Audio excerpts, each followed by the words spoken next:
Olá galera, tudo bem com vocês? Aqui é o professor Eli novamente. Bom pessoal, hoje a gente vai falar um pouquinho, vamos continuar falando sobre o lugar aqui nesse vídeo. Já falamos um pouquinho sobre o lugar aí em algum momento passado. Vamos continuar falando de lugar aqui, galera. E hoje eu queria utilizar esse título aqui para introduzir o nosso assunto: lugar, espaço de formação pessoal e cultural. Bem, a gente já tem discutido sobre o lugar um pouco aqui, e é uma discussão muito importante para nós hoje, principalmente no momento especial que nós estamos passando aqui nesse exato momento de pandemia, não é isso? Em que nós temos que ficar no isolamento e muitas vezes a relação com o lugar ela vai se tornando mais íntima, muito mais próxima, né, da nossa realidade. Porque às vezes você sai de casa, trabalha, estuda, vai longe, convive muito pouco no seu bairro, na sua casa, na sua rua. Nesse momento de isolamento, acaba que as pessoas vão tendo melhor a dimensão de lugar e da importância do lugar na vida delas, né?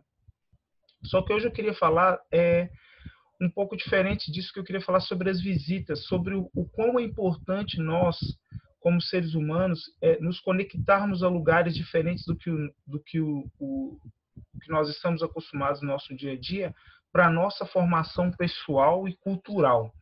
E para isso eu trouxe algumas imagens aqui para a gente pensar um pouco nessa discussão. Eu vou colocando as imagens e a gente vai levantando alguns pontos aqui sobre cada uma dessas imagens.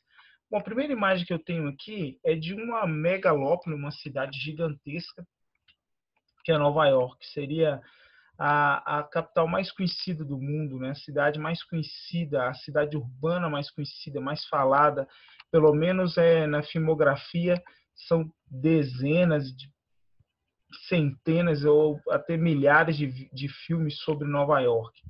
Mas aqui a gente tem um lugar muito específico, uma zona industrial dos Estados Unidos, na porção nordeste do território americano, ocupada há muito tempo, que cresceu a partir de uma base industrial e se tornou um centro financeiro mundial. Ela é marcada pelos grandes prédios, pelos arranha-céus, pela densidade populacional, uma cidade muito ocupada, pelos portos, pela sua infraestrutura também.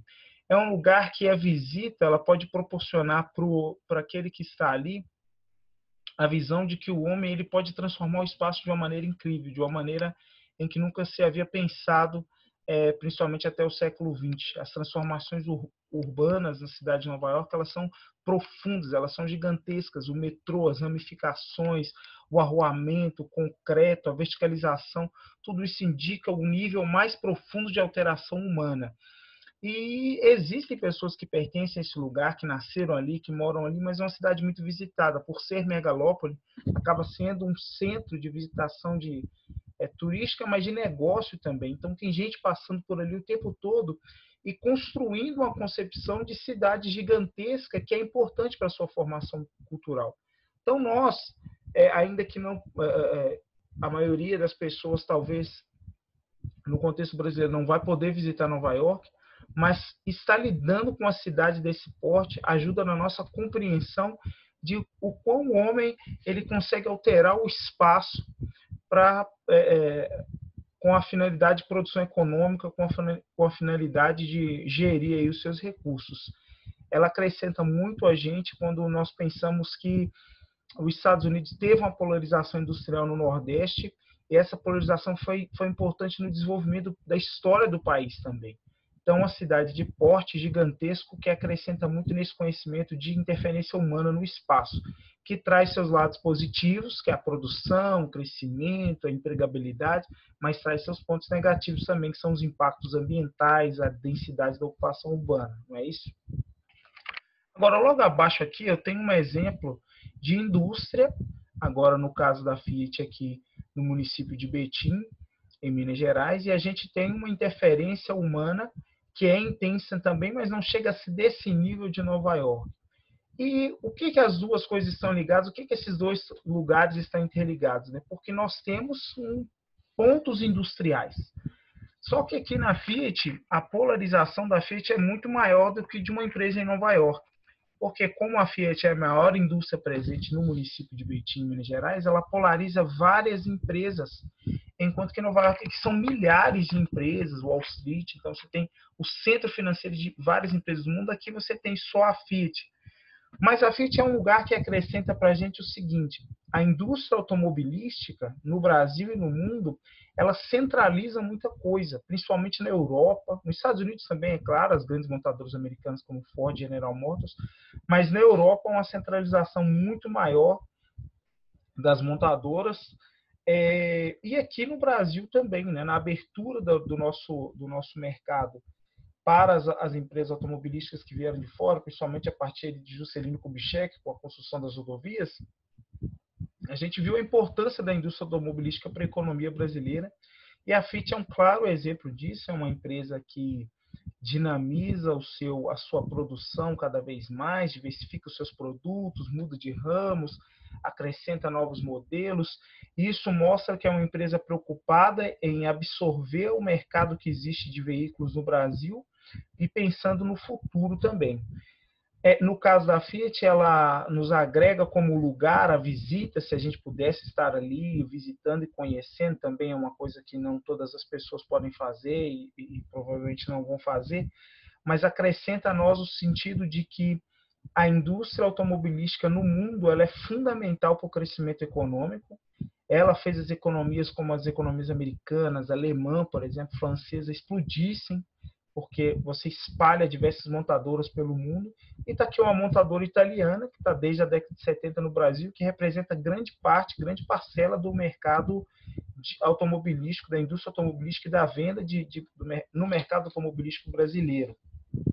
Isso agrega para a gente muito como lugar, porque é um lugar específico, mas que representa muito para a nossa economia, ok? Assim como Nova York representa muito para a economia estadunidense mundial, a Fiat representa muito para a economia de Betim e do Brasil. Então, aqui nós temos um exemplo de indústrias, né? Só que, apesar de ser o mesmo ramo, ramos secundários estão muito distantes, características muito diferentes. Não é isso? Uma cidade aqui e aqui um ponto dentro de uma cidade. Agora, continuando as comparações, um lugar para a gente pensar aí em nível de urbanização também, mas que esse nível não chega a ser tão profundo como o de Nova York, mas nos acrescenta muita coisa, porque foi a primeira cidade planejada do Brasil, é Belo Horizonte. Então tem essa imagem de Belo Horizonte aqui, essa foto é tirada da Serra do Curral, que é a parte mais alta do município de Belo Horizonte, onde nós temos o quadrilátero ferrífero. Daqui a gente tem vários mirantes, tirado do mirante ali do Mangabeiras, do Parque das Mangabeiras, na região centro-sul de Belo Horizonte. E a gente percebe que é uma cidade muito verticalizada, mas que a alteração urbana ela não chega a ser tão complexa como aquela de Nova York. Contudo, nós tivemos uma transformação absurda. A cidade de Belo Horizonte foi construída para ser palco aí de 200 mil habitantes, mas isso já na década de 40 já tinha ultrapassado esse número. Hoje é uma população de 2,5 milhões, uma cidade que cresceu muito e que os impactos ambientais também vieram junto com isso.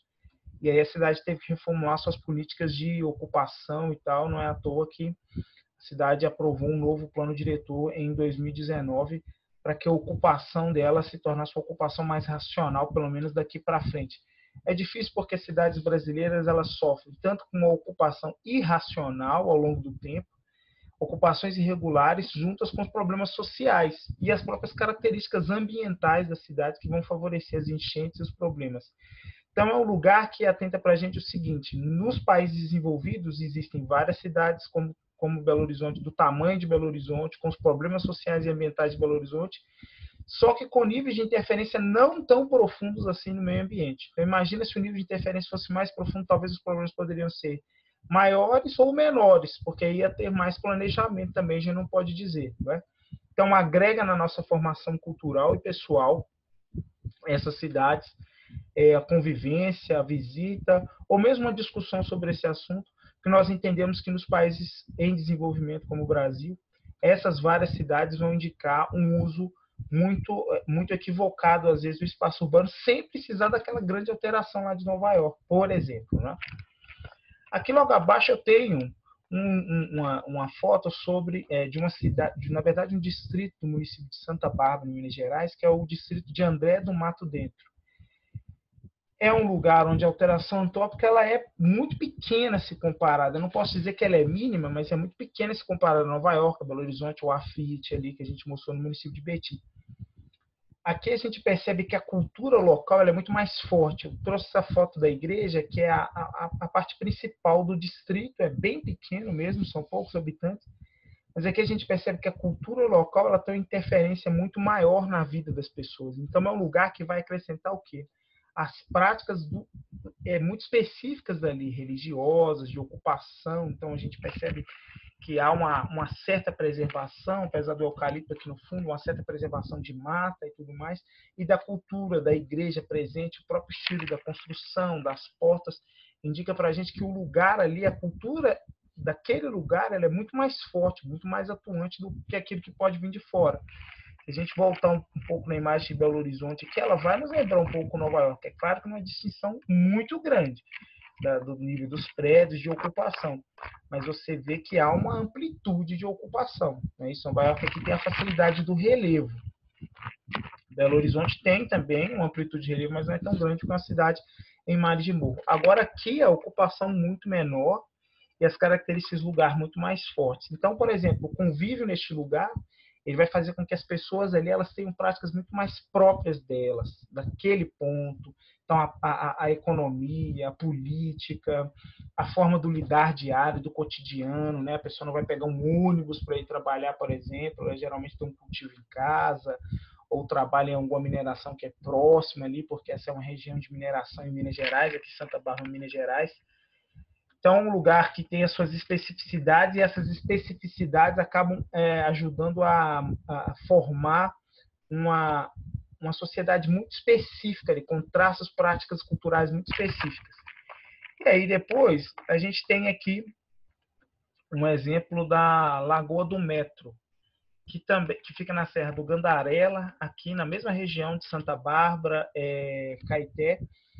A gente percebe um nível de preservação grande dessa lagoa. É uma lagoa que, se vocês observarem, que ela tem até a coloração aqui, olha, uma área de exploração ferruginosa em Minas Gerais. Especificamente essas lagoas, elas têm o topo elas estão em áreas de topo, ali onde tem rochas calcárias que por baixo estão com a base em rochas em material ferrífero, bem resistente. Então, aqui em cima formou lagoas por causa da existência de rochas calcárias, ela se mantém no topo porque você tem um material ferrífero aqui muito resistente. É um lugar de preservação ambiental, é um lugar que já foi documentado a presença de grandes mamíferos como onça pintada, e nos mostra o seguinte, que apesar dessa grande interferência humana no espaço, nós temos ainda lugares de preservação. São poucos, são pequenos, deveriam ser muito mais, sofreram ao longo dos anos com o desmatamento, com o crescimento urbano, mas ainda eles permanecem. Esses lugares, para a nossa formação pessoal e cultural, nos indica que é possível, sim, você ter um crescimento econômico e ter preservação. Porque essa região é uma região muito próxima da maior área de mineração do Brasil, que mais exporta, né, a área do quadrilátero ferrífero aqui, de mineração de ferro no Brasil, aqui em Minas Gerais, e está aí preservada. Então, nos acrescenta o seguinte: podemos ter crescimento econômico e preservar essa área. A gente pode ter, sim, grandes cidades como essa, sim, mas a gente pode ter também preservação. Isso aqui é fundamental para a qualidade do ar, recarga hídrica, manutenção de biodiversidade, manutenção de umidade e temperatura próxima a essas áreas. É importantíssimo aí para a vida e a biodiversidade, fauna e flora. E, por fim, um lugar que, dentre esses, ele se distancia pela sua história, apesar das construções e tudo, se distancia pela sua história, que é Ouro Preto, em Minas Gerais. Aqui nós temos um lugar muito transformado no passado, pelo crescimento de Ouro Preto lá na explosão do ouro, na mineração do Brasil no século XVIII, que tem uma arquitetura muito diferenciada, a presença das igrejas, a presença da religião na formação histórica dessas cidades aqui ligadas à mineração em Minas Gerais é muito forte. A gente percebe no segundo plano ali, a gente tem um relevo também que indica, né, a área de exploração de ouro e de minério e Ouro Preto muito encravado nesse conjunto de serras, na região do quadrilátero ferrífero também. mas que a visita a este lugar aqui já nos traz a história, a formação histórica, não é isso? Se a gente for aqui, por exemplo, em Nova York, a gente sabe que tem muita história aqui, mas aponta para a modernidade, principalmente para nossos países em desenvolvimento. Agora, quando você vem em Ouro Preto, você volta no passado, você pensa como foi, não está apontando a modernidade, mas você pensa como foi lá no passado, como era a vida, o cotidiano, e aí essa coisa da religião, da presença muito forte da religião na vida das pessoas. Aí não é uma região muito distante aqui da Lagoa do Metro, como eu sei para vocês. E aí, galera, cada um desses lugares acrescenta muito na nossa formação pessoal. E isso vai favorecer nossa compreensão de mundo, né? Ter essas leituras sobre o mundo é muito importante. E é uma leitura seguinte, vocês observaram que é uma leitura que a gente faz de maneira pessoal, não pode ser uma leitura verticalizada, que alguém vai dizer para você, olha, interprete assim e faça assim. É uma leitura muito mais natural e é uma forma de análise pessoal dos espaços. O lugar, ele permite isso. E aí você dividir essa análise em diversos pontos específicos em cada cidade, por exemplo, te ajuda muito a interpretar o lugar como espaço de formação cultural e pessoal. Acho que a mensagem que fica aqui é que visitar lugares, conhecer lugares, é a melhor forma de você ter uma maior compreensão de mundo. Ainda que as condições financeiras não favoreçam, mas você hoje tem diversas formas de conhecimento de lugares, né? Diversas ferramentas, por exemplo. Nem que seja pelo Google Earth, um Street View, mas tem formas de conhecer. O bom era a gente poder visitar tudo, ok, galera? Muito obrigado pela atenção de vocês. E é isso aí, tudo de bom, até mais.